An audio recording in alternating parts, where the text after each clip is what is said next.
Morning students, 10th class बच्चों, ये lesson number 6 आपका चला हुआ है, जिसमें हम पहुंच गए हैं वहन।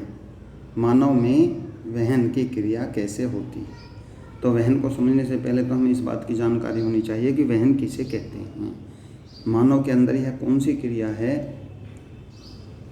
जो वे कौन कौन सी क्रियाएं हैं जो वहन के द्वारा पूरी हो जाती हैं। तो वहन को समझना एकदम सबसे पहले ज़रूरी है। कल श्वसन क्रिया के बारे में बात की थी, पोषण क्रिया के बारे में बात की थी। आज शुरू करने वाले हैं मानव में वहन। तो बच्चों, ये वहन की क्रिया का मतलब होता है वाहन, ट्रांसपोर्टेशन, परिसंचरण, ठीक है बच्चों, या सर्कुलेटरी सिस्टम, कि पूरे शरीर के अंदर मनुष्य का या जीव जंतुओं का या पेड़ पौधों का, जिसको हम शरीर कहते हैं, पूरे स्ट्रक्चर के अंदर खाद्य पदार्थों का, उसके साथ साथ कार्बनिक पदार्थों का, उसके साथ साथ सभी खनिज तत्वों का परिवहन किस प्रकार होता है,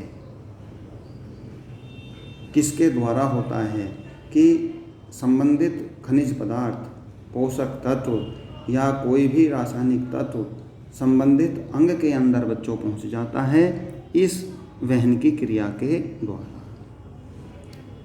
तो हमें इसको बहुत अच्छी तरह से समझना चाहिए। अब हम इसको थोड़ा प्रैक्टिकली, प्रयोगात्मक दृष्टि से कैसे समझेंगे।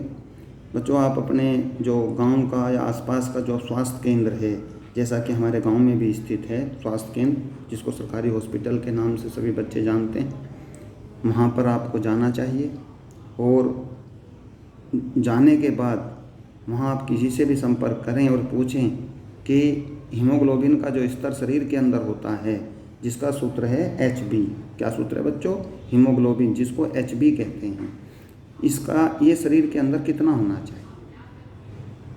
ठीक है, एक शरीर के अंदर हीमोग्लोबिन की मात्रा कितनी होनी चाहिए, कोई भी डॉक्टर साहब आपको बता सकते हैं कि इसमें कितने पॉइंट होने चाहिए।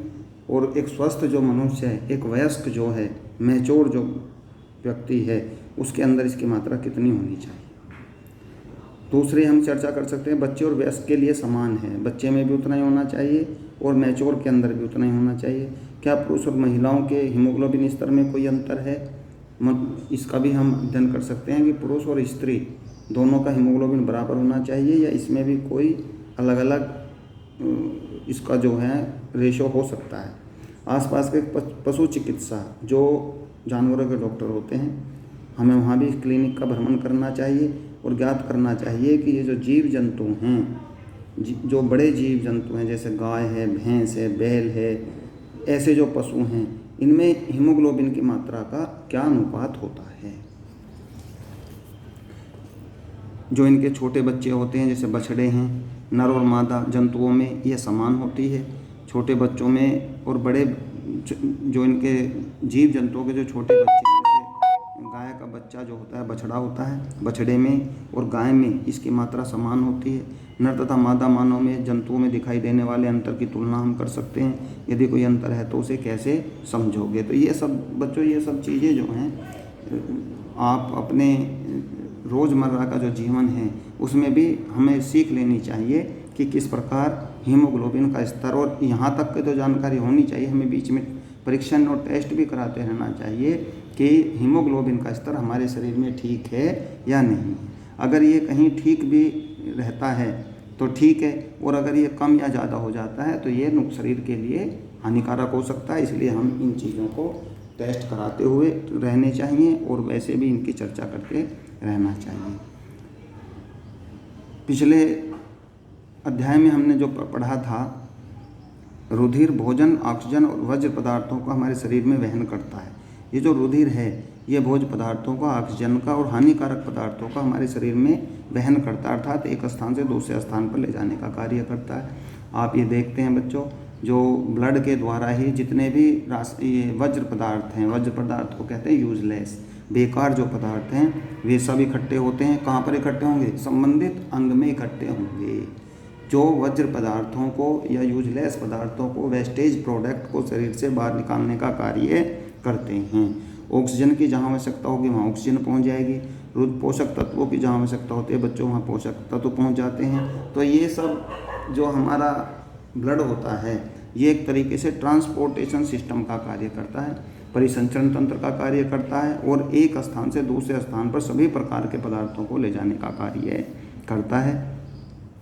तरल रुधिर एक तरल संयोजी ऊतक है।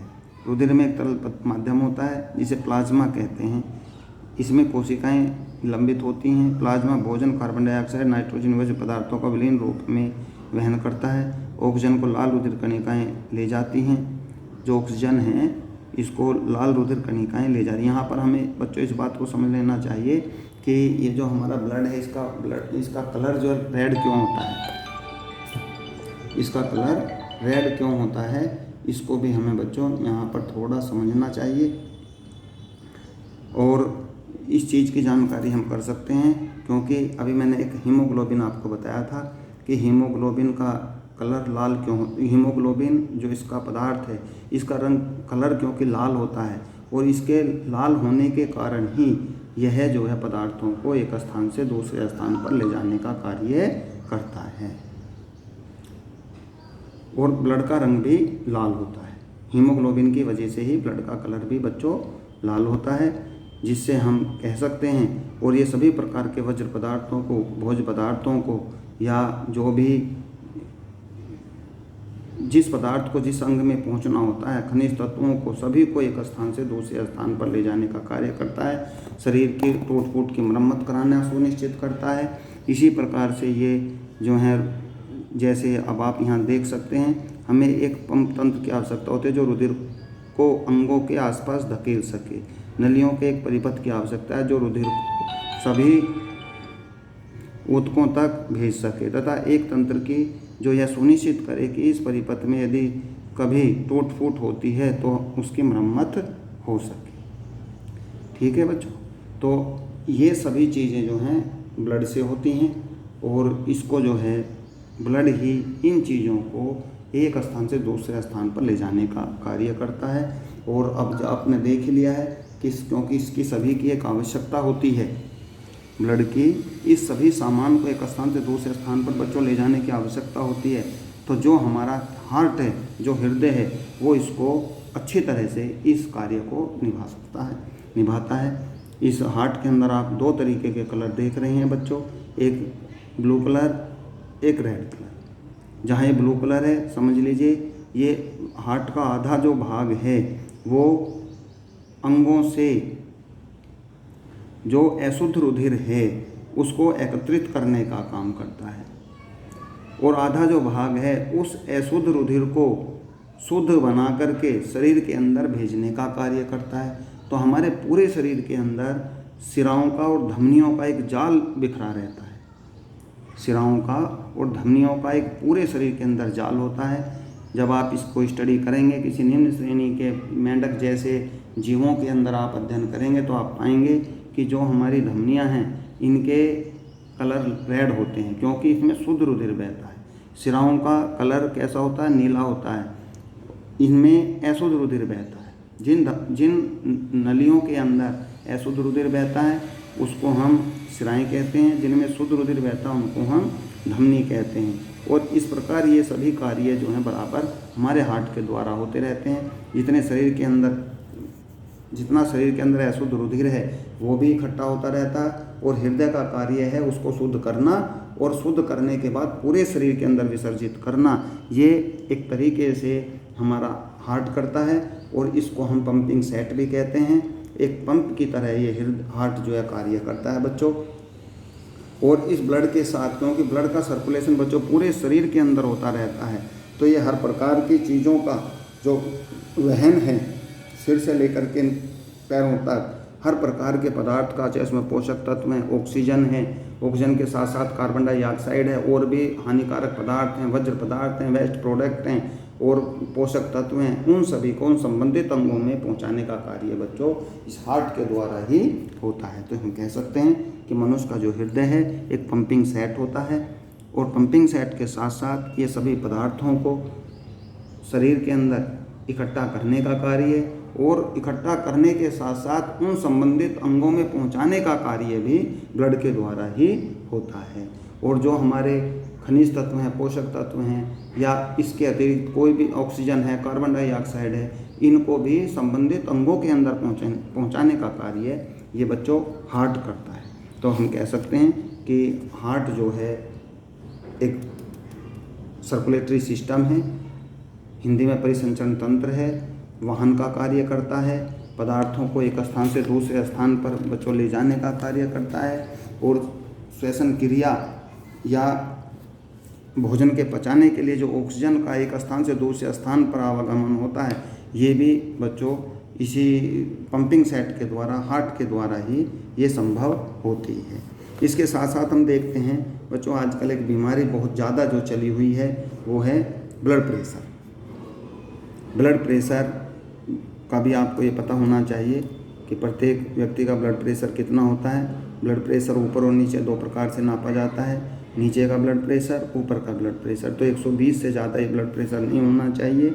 80 और 120 के बीच का जो ब्लड प्रेशर होता है वो एकदम ठीक समझा जाता है। और इस ब्लड प्रेशर को हम अपने हाथ के नब्ज़ के द्वारा और या जो स्टेथोस्कोप डॉक्टर्स लोग आपने देखे होंगे, उसके द्वारा भी हम जो है हृदय की धड़कन और बीपी की मशीन के द्वारा रक्तदाब या ब्लड प्रेशर इसका नापते हैं, जो कि आप इस चित्र को देख रहे हैं। ब्लड प्रेशर की जो मशीन आती है बच्चों, हाथों में बांध करके उसको चेक किया जाता है, और ये इसमें आप देख भी रहे हैं कि 120 और 80 के बीच का जो ब्लड प्रेशर होता है वो एकदम सही होता है। तो 80 और 120 का ब्लड प्रेशर होना चाहिए, जो हमारे एक तरीके से हृदय की धड़कन के साथ नापा जाता है। और ब्लड शिथिलन और संकोचन के द्वारा हम इसको नापते हैं, क्योंकि एक बार शरीर में हार्ट जो कार्य करता है तो हार्ट हमेशा धड़कता रहता है, और जितनी इसकी धड़कन भी फिक्स होती है कि इसको कितनी बार धड़कना होता है 1 मिनट के अंदर। और धड़कने के साथ साथ ही ये हमारे शरीर में 2 प्रकार की क्रियाएं करता है, एक संकोचन होता है, एक शिथिलन होता है। संकोचन और शिथिलन, संकोचन और शिथिलन के द्वारा ही ये पंप के रूप में या एक पंपिंग सेट की तरह, एक सर्कुलेटरी सिस्टम की तरह पूरे शरीर के अंदर एक प्रकार से सभी पोषक तत्वों का, सभी वेस्टेज प्रोडक्ट को संबंधित अंगों में पहुंचाने का और पोषक तत्वों को संबंधित अंगों में भेजने का कार्य इसके द्वारा, हार्ट के द्वारा बच्चों किया जाता है। जो ये मैंने आपको बताया था, जो डॉक्टर्स जिसमें हृदय की, हार्ट की धड़कन नापते हैं उसको स्टेथोस्कोप कहते हैं। क्या कहते हैं बच्चों? स्टेथोस्कोप, जिससे हार्ट की धड़कन नापी जाती है। और जो ब्लड प्रेशर नापने की मशीन का नाम है स्फाइग्मोमैनोमीटर। स्फाइग्मोमैनोमीटर, ये भी आपको हमेशा याद रखना चाहिए। जब आप बायोलॉजी पढ़ते हैं तो इस सभी संबंधित यंत्रों को आपको जानकारी होनी चाहिए। स्फाइग्मोमैनोमीटर से ब्लड प्रेशर जो कि भुजा में बांध करके डॉक्टर्स नापते हैं, उसको हम स्फाइग्मोमैनोमीटर कहते हैं। और जो गले में लटका हुआ एक यंत्र होता है उसको स्टेथोस्कोप कहते हैं, जिससे हृदय की धड़कन नापी जाती है। जब ये व्यवस्थाएं सब ठीक होती हैं तब मनुष्य का इलाज आगे बढ़ाया जाता है। तो ये भी हार्ट के कार्य के साथ साथ हमें इन चीज़ों का भी जानकारी होनी चाहिए कि ब्लड प्रेशर और उसके साथ साथ हार्ट की धड़कन सामान्य रूप से चल रही हैं या नहीं है, या इसका हमारे शरीर पर क्या प्रभाव पड़ता है।